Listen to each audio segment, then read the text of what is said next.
Today I want to show you a little combo with 2 strikes and 1 trick. We're going to be using the reverse strike, the 45 strike, and the front spin. If you haven't already seen these videos, you can check them out using the links in the description or click on the little eye in the top right hand corner. Here's the combo.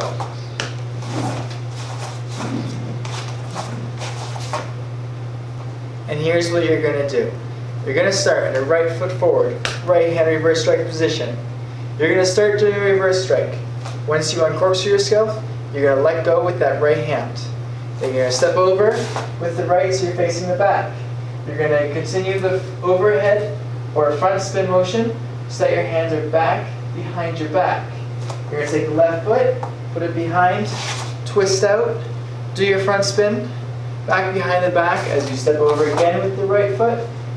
Twist out again with your left, this time moving your left further so you can get out into a stance. Bring that out, don't catch it right here, catch it with your left hand here. Bring it to your ear, 45 strike. And that's the combo. Here's a quick look at the feet.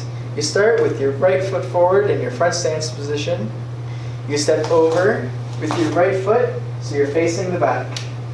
From here, you cross the left foot behind and twist yourself out so you're in a nice stance for that front spin.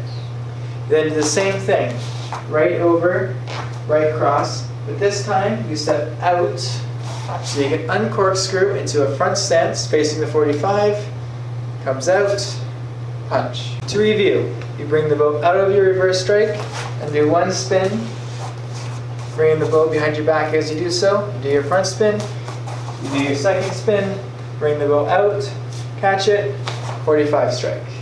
Now this combo is really basic, but really important. You can swap out the middle move with many other tricks, such as the overhead spin, and it still works, making it very versatile. Thanks for watching the end of the video. I hope you enjoyed it. If you did, please give it a thumbs up. Leave a comment below if you have any questions or want to see anything specific, and check out my channel for more videos.